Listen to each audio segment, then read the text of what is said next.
Assalamualaikum warahmatullahi wabarakatuh. Good morning, class. I am your teacher for today, and my name is Siti Johanna Mamadra. You can call me Mancho or Mancho. So before we start our discussion, please everybody stand up. Mr. Lumabong, may I request please lead a prayer.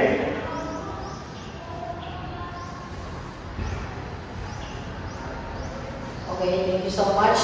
So, before you take a seat, please pick up the trust under your chair, and Miss Secretary, please monitor the attendance of the class. Okay, class, any one of you who can remember or recall the last topic or the previous lesson that we discussed?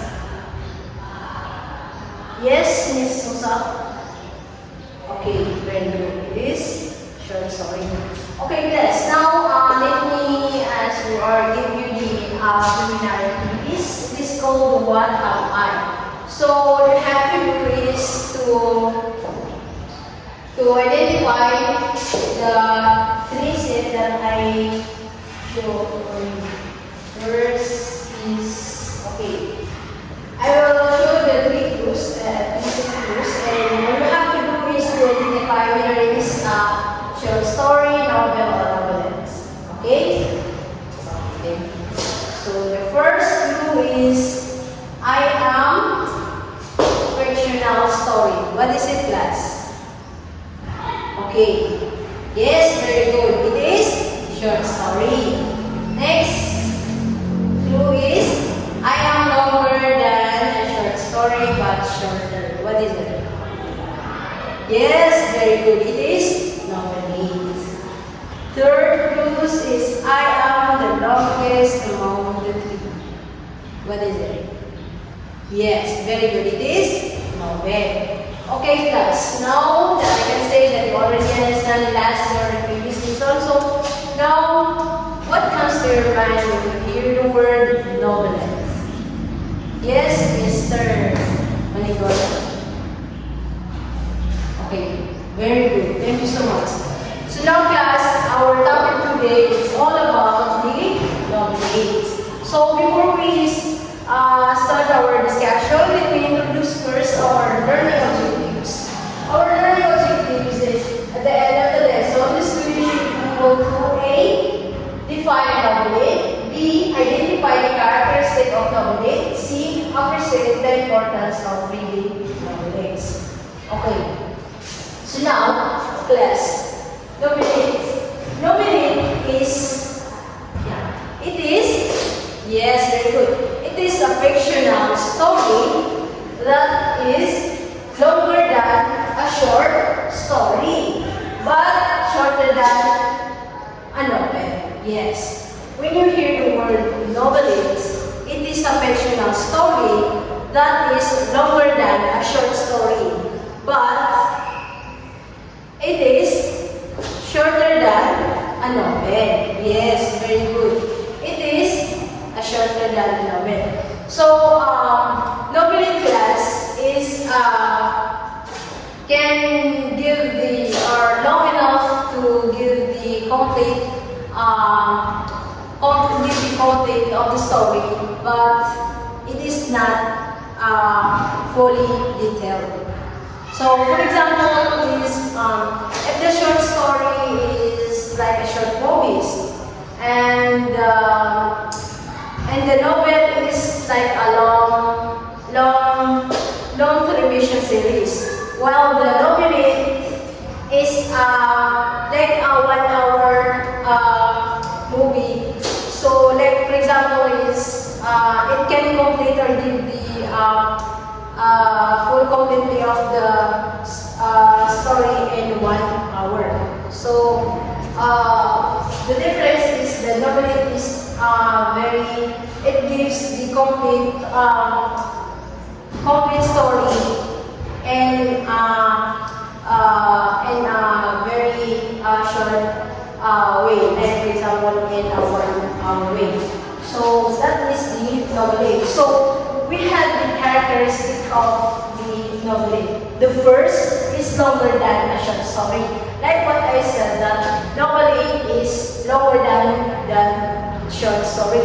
So when I give example that if the short story is like a short movie and the novelette is like a 1 hour movie, you know, it gives a short time to complete the story. Next is shorter than a novel. Of course, the novelette is shorter than a novel because novel is like I said that if a novel is like long television series, well the novelette is like 1 hour movie. No, it is that in 1 hour. So it is the novel is takes time, but the novelette is very short, like 1 hour. That's it. So next, it has a focus plan. Yeah, of course, it is only focusing on one plan. So another is has a few well-developed characters. Of course, it is few characters, but it can give the complete story, but it is not totally complete detail. And yeah, always one ratio complex. So that's the characteristic of novelette. So just do you understand what is the novelette? Yes. Okay. So now that you already understand our topics, so let's proceed to our application. This is called novelette expert, so that I can identify if you already understand our topic today. So I will divide you in 3 groups.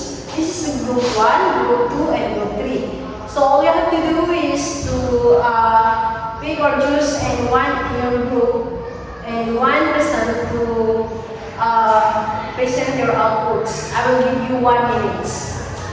Okay? Okay, we now start. Okay? Let's present our group 1. Okay, very good. This, yeah, nice. That's good. How about the group 2? Yes. Okay, very good. And group 3?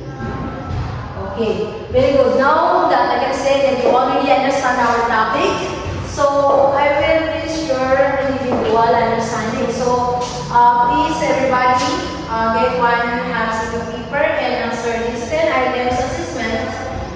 I will give you the 5 minutes to answer. So you may now start. Okay, Mr. President, please collect the paper and put on our table. Okay, so before we end our class, so your assignment class is write a short reflection 5 to 10 sentences about the importance of reading novel.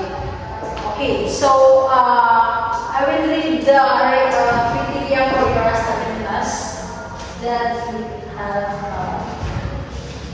here. Okay. So for your assignment, your reading criteria, the content and relevance is 20%, organization of ideas is 10%, grammar, mechanics is 10%, neatness and presentation is 10%, with a total of 50%. So that is your assignment. You will be passed next week.